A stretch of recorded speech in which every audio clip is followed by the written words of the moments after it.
We are honored today to welcome Dr. Willie Jennings as the 2018 Hanson Lecturer. And as you now understand, Willie, being a Hanson Lecturer means this better come from the top drawer for you. Dr. Jennings is the Associate Professor of Systematic Theology and Africana Studies at Yale Divinity School. He was previously Associate Professor of Theology and Black Church Studies at Duke University Divinity School, where he also served for several years as the academic dean. Dr. Jennings is the author of numerous articles. His monograph, The Christian Imagination, Theology, and the Origins of Race, won the 2011 American Academy of Religion Award for Excellence in the Study of Religion, and the 2015 Grawemeyer Award in Religion, the largest prize for theological work in North America. He has quite literally written the book on the construction of race in the Christian tradition. Dr. Jennings is a great friend to Princeton Seminary and has blessed us with his wisdom and his insight on many occasions.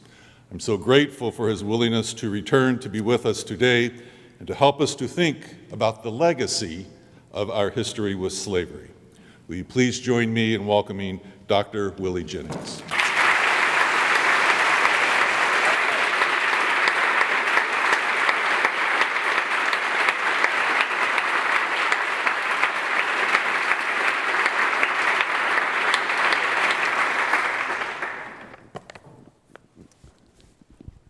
To President Barnes, to Dr. and Mrs. Hanson, to Dean Walton and his brilliant spouse there with him, to all my faculty colleagues and dear, dear friends, I am thrilled to be here with you today on the occasion of this esteemed lecture for this giant among us, and on the occasion to reflect with you on your report.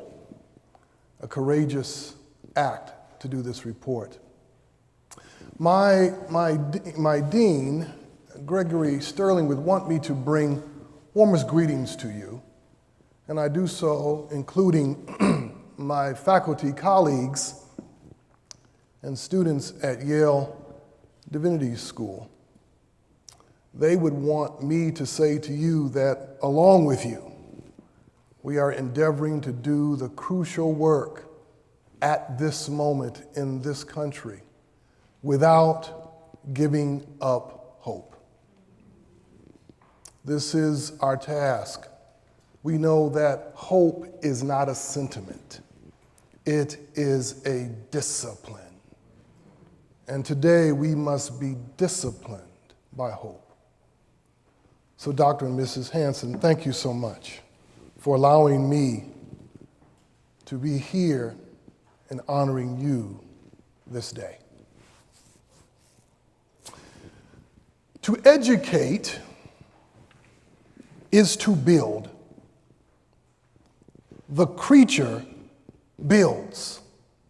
All education is inside this truth. The creator builds. The creature builds as God, the creator, builds. The building of the creature must find its way into the building of the creator, or the creature builds in vain.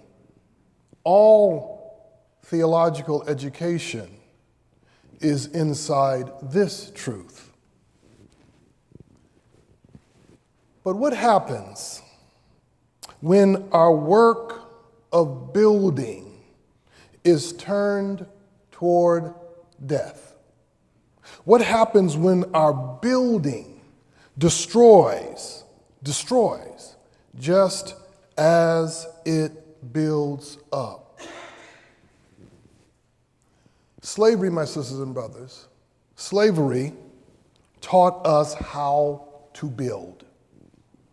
It taught us how to build a home, how to build a church, how to build a school, and how to build a person. Slavery took a theological truth that the creature builds, gave thanks for it, broke it into pieces, and forced us to eat the fragments. I commend Princeton Theological Seminary and your courageous president for doing the unprecedented, doing what few institutions in the United States would do, to look deeply, deeply into its own slavery-formed past. The report you produced points in the right directions toward both the advocates of slavery and toward those abolitionists, toward the financial rewards of slavery and toward fears of slave release, toward the plans of the colonizers to return black bodies to a black land that they never knew, and toward the courage of slaves and former slaves to find their way to freedom through a faith already deeply damaged by an emerging racial world order. The report illumines that racial world order, and in so doing shows us the stones that the builders did not reject. Slavery was the womb out of which our modern educational institutions emerged. This must not be forgotten. This is easier to see with our oldest and most venerable educational institutions. But no educational institution, indeed, no institution formed in the modern colonial West escapes this legacy, because our slavery past is not just about the institution that was the horror of slavery, but also about the institutionalizing process. The institutionalizing process that slavery formed in the world. The slave legacy of Western education, especially theological education, is lodged deeply in our educational imaginations. It set our work of formation. It set our work of formation inside a pedagogy of the plantation.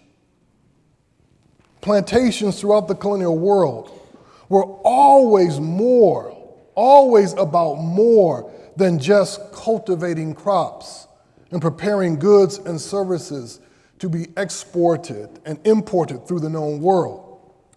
Plantations were also about cultivating leadership and establishing a social order necessary for promoting civilization. This was the pedagogical work of the racial paterfamilias, the ruling order of the father master, always aimed at forming sons. Paterfamilias is an ancient term born of ancient slavery in the Greco-Roman world that referred, as many of you know, to a system of rule formed around the body of the master as the fount from which flowed the life and logic of a social order. From the racial paterfamilias flow not only the life and logic of a social order, but also the logic of an educational order, of masters and mistresses, of children and slaves and animals too. All must be taught to know the Lord in heaven and in earth.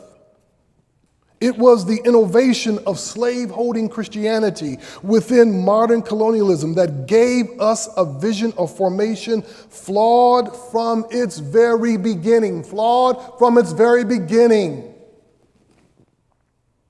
The drama of Princeton, theological seminaries' involvement with colonial slavery, like every school's involvement with slavery, was about the monies gained and the ideas promoted by this flesh-buying industry, and about the abolitionist drama of debate and advocacy, and about the hostilities, persecutions, and assassinations suffered by Black freedom fighters and others using their education to wage war against their captivity. But at the heart of it all was a vision of education that sought to form people in a white, self-sufficient masculinity. An education aimed at forming masters, even if they don't own plantations. That white, self-sufficient masculinity was not a person, but a persona, an intellectual form that would reach down to the bone and would perform itself in someone who would show mastery in what he knows, exhibit a powerful mind in what he possessed, and give witness to a body in control, no matter what he faced. Mastery, possession, control. Mastery, possession, control. This was education aimed at forming those who were now in charge of a new world given to them by God. The colonialist education project was rooted in the desire to master, possess, and control indigenous lands and life. And that desire would take definitive shape in Western educational formation. Christian colonial settlers believed that they had been given charge by God with the burden of educating New World peoples in order to bring them and the new worlds to their full maturity, and thereby realize their own maturity as Christians.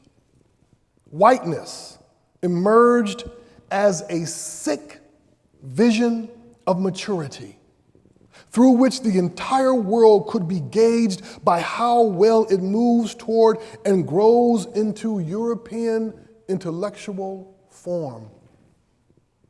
Aspiration is a key engine in intellectual formation. Aspiration is also the key engine for forming theological educational institutions. Imagine, if you will, the self-sufficient man, who could also be a woman, one self-directed, never apologizing for his strength or ability or knowledge, one who recognizes his own power and uses it wisely, one bound in courage, moral vision, singularity of purpose, and not given to extremes of desire or anger. This is a compellingly attractive goal for education and moral formation. The power of this vision is that it binds a man, it binds a woman to a task, a job, a vocation, a philosophy that ironically takes the focus off the man, thereby drawing him to a work and a world greater than himself, but inextricable from his power and from himself. White self-sufficient masculinity is the quintessential image of an educated person. deeply embedded in the collective psyche of Western education and theological education, flexible enough to capture all people and any person so formed to yield to it. Yield to it. It flows through our curricular imaginations, our pedagogical practice, and the ecologies of our academic institutions.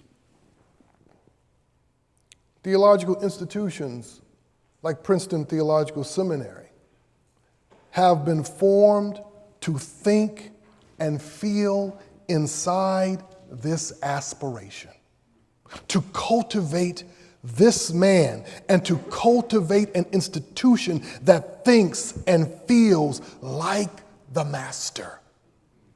The problem is that this man, this master, is not Jesus and not bound to a God who wishes to teach us how to build, guiding us in a building that moves us toward life and away from death. Your report gives glimpses of an institution shaped in this cultivated and cultivating man, when it shows us those who spoke from the white imperial position of what was best for the slave and what was best for the country. When voices discerned without the voices of the slaves and former slaves where they should live and how they should live and what they could learn and what they were incapable of learning, and most importantly, who they should lead and who they could never lead. PTS was formed in the racial logic of the plantation. Every school was formed in the racial logic of the plantation. It, like so many other theological institutions, is capable at any moment, in any class, in any administrative operation, through any program, through any faculty or staff or student, of conjuring a ghost. The racial paterfamilias, the white master who sees everyone and listens to no one. Self-directed and aiming to rule. Self-directed and aiming to rule. The racial paterfamilias spirit haunts all Western institutions, but its presence in educational spaces, and especially the Theological Academy, lives close to the surface, ready to assert itself. That spirit lay close to our institutionalizing practice because it was born of Christianity in its colonialist form, moving and feeling itself in the power to dream a world well organized, running efficiently like a plantation, where bodies are organic machines and profit begets more profit. Very few organizations today would imagine themselves haunted by the racial paterfamilias because they do not know or sense its ancient power that is always present with us. That, however, is a tragic mistake because, like a father always looking to form a son, the racial paterfamilias, that spirit forms in the psychic spaces and the affective spaces between efficiency and profit, between desired order and desired influence. It seduces ambition and changes vision so that people are seen as tools for use, ever being formed toward the role of the slave. Because every institution wants bodies. If not to give us their treasures, then surely give us their attention. and carry our message to a world we want on our own terms. The racial paterfamilias, in order to be discerned, must be thought and felt. Thought and felt at the same time. And many people of color know it because we feel it. That sense of an old sorrow. You can sense that old sorrow strongly now in this country, even at this moment of life between an old master dying and a young master coming to life through power. It is like a sick smelling scent riding in on a wind blowing from a past and reaching toward a future. And we who exist in the middle present, smelling and sensing, carry a melancholy, undeserved and unwanted. Many people of color carry this melancholy through the academy. They feel the forming of young masters, both men and women, and the yielding of a place, a school or a department or an organization to an affective reality of white masculinist longing and concern. The feeling and sensing of the racial paterfamilias, however, remains a mystery to large portions of the academy, especially the Theological Academy and those who live down in the belly of the school where decisions are made, because it first requires entering fully into the affective reality of Western institutional life. There remains, sisters and brothers, there remains a legion of scholars and administrators who continue to hold a dualism of thought and feeling. The educational space in their way of thinking is a space of thinking, not feeling. Too many scholars believe in rigorous thinking and banished feelings. So an institution that thinks itself makes sense. It makes sense to them. But an institution that feels itself does not. But institutions feel just as they think. To imagine institutional thinking is also to invite institutional feeling.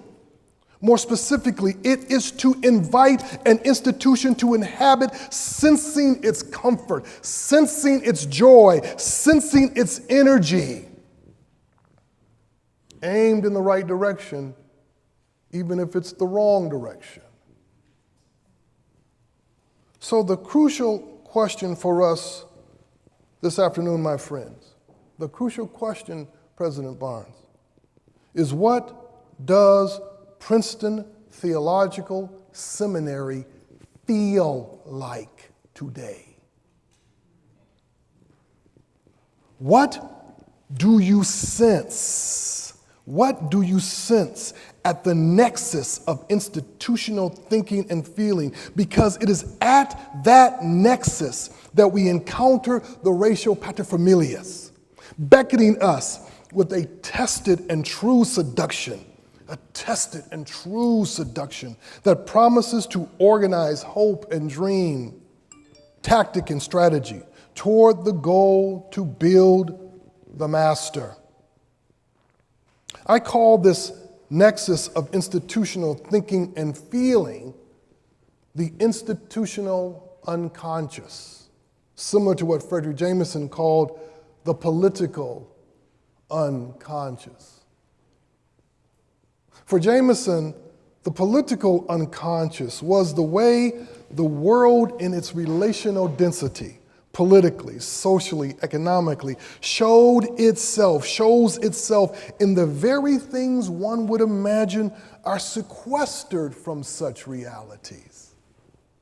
The institutional unconsciousness, that nexus of feeling and thinking, is not a bad thing.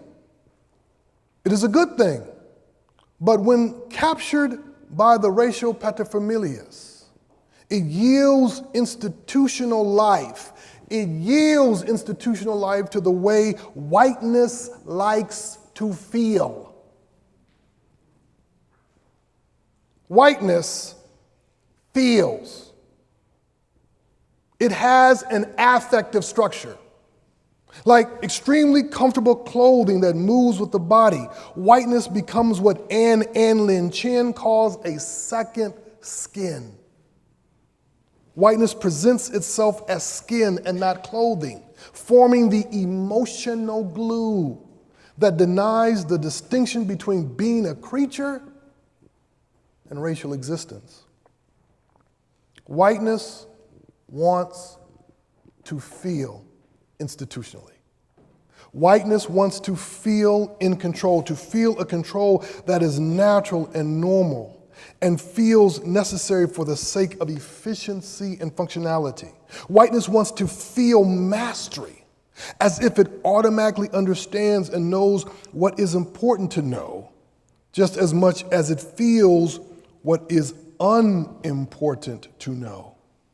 And whiteness wants to feel in possession of that which is worthy to possess, and to know that it is on a path, the right path, to possess all that is important to possession. And that the path of humility, intellectual humility, is a path toward possession. Whiteness feels normal and natural and therefore always positive, unless it is being questioned. So to question whiteness, to question it, feels terrible because it feels as if we are tearing at the fabric of people's lives and questioning the right of particular people to exist. To question whiteness feels like we are throwing people into chaos and fragmentation. It feels like hate speech. Questioning institutional whiteness brings people into a forest of feeling that they would prefer to escape. Feelings of guilt, of fear, of feeling overwhelmed by the sheer expansiveness, even ubiquity of whiteness's reach into our lives. The deepest anxiety of so many people working in institutions is not that whiteness is inescapable, but that the feelings of whiteness are inescapable. Both its guilt and its addictive and seductive power.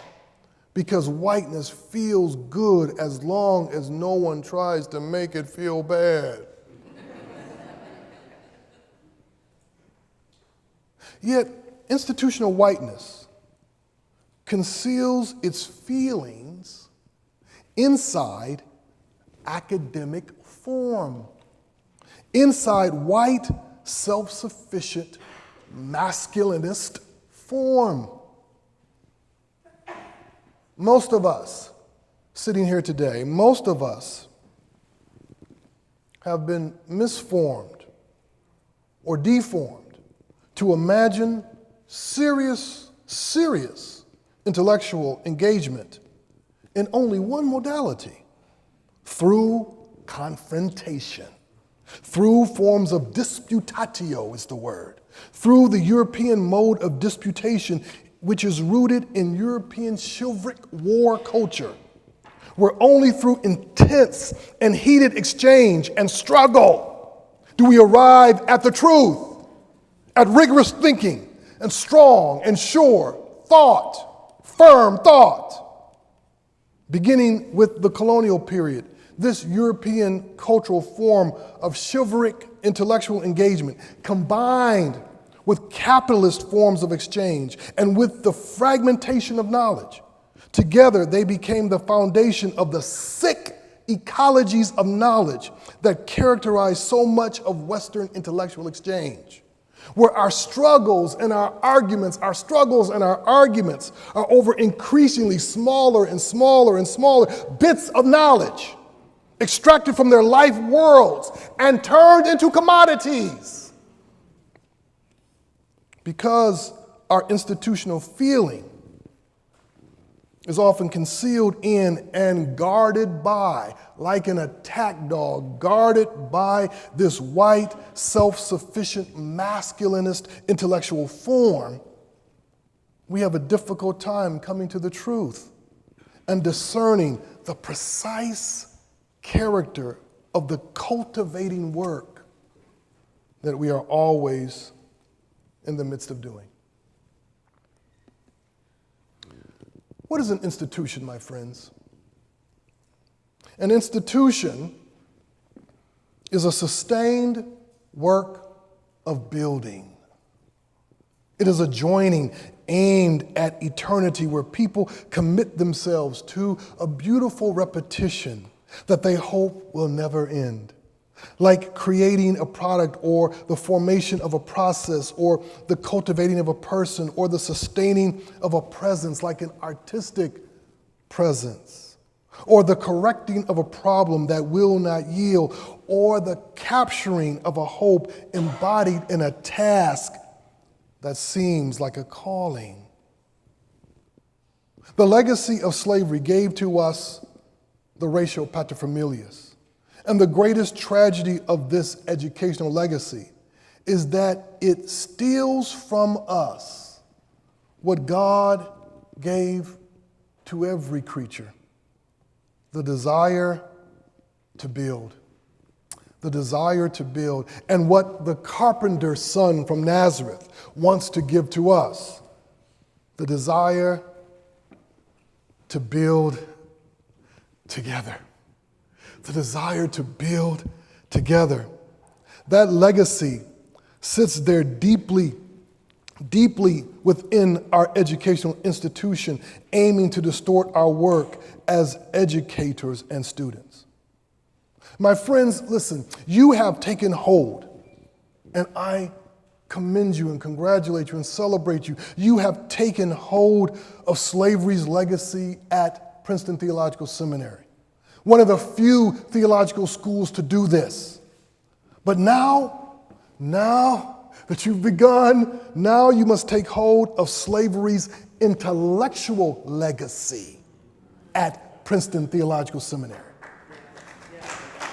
Intellectual legacy.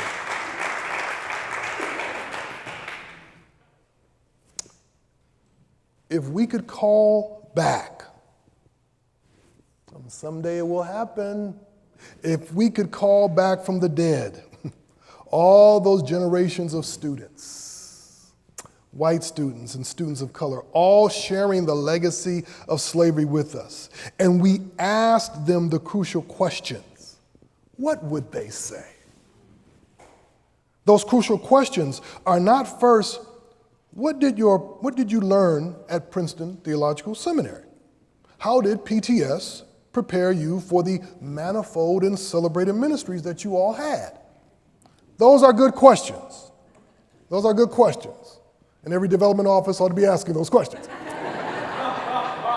So just remember that. Those are good questions. But those are not the crucial questions. The crucial questions begin like this. What did Princeton Theological Seminary feel like? What did it feel like? What did you sense down at the nexus of feeling and thinking while you lived in this institution? If you closed your eyes and listened with your heart, who did you hear trying to be formed in you? Whose body, whose way of thinking, whose vision of the world was trying to work itself down into your soul? My friends, I think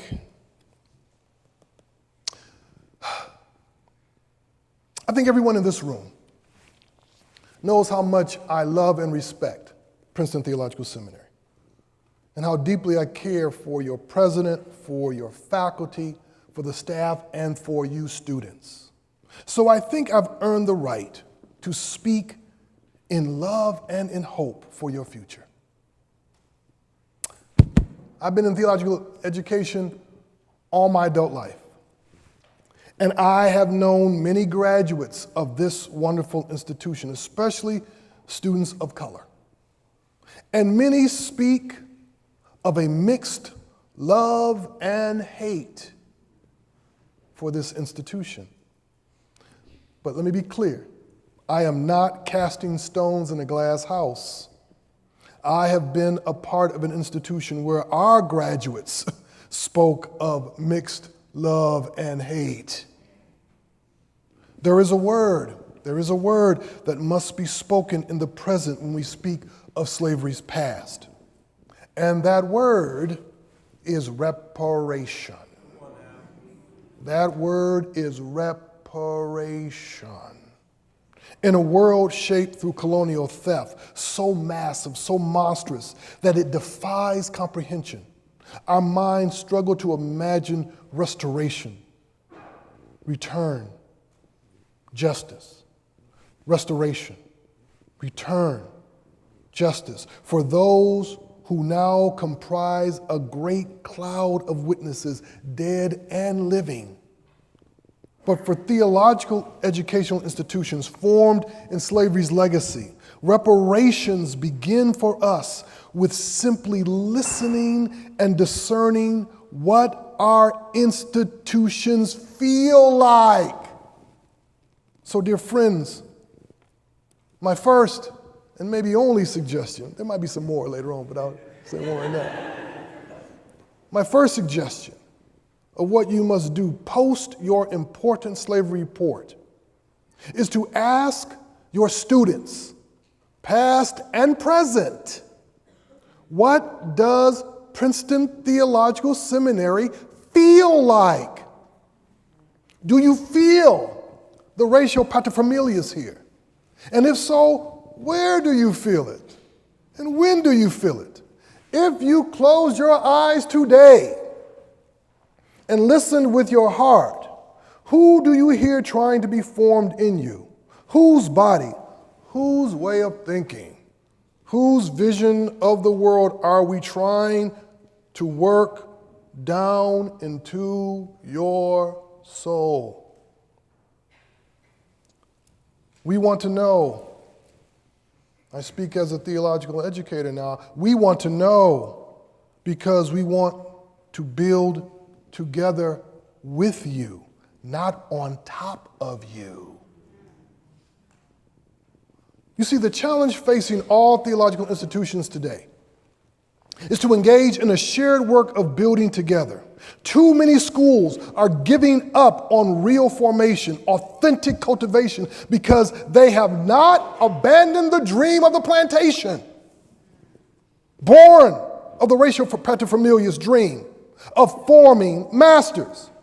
And they are in mourning that they don't have those kinds of students already poised for such a formation walking through their doors. I'm not making this up. Other schools have abandoned any dream of real shared formation, real shared cultivation, because they don't know how to dream the building in the multitude. So they have created a quiet segregation in their schools where students are cultivated for their context and denied the opportunity to learn how to build a world together, build communities together, build lives together. The creature is called to build. If we are willing to yield to the Spirit of God, God will draw us in our work of building into the building of God. But sometimes we must abandon what has been built in order to enter God's building work. And sometimes we have to tear down what we have built in order to follow God in building toward life. And sometimes God will take what has been built toward death and turn it toward life. Thank you very much.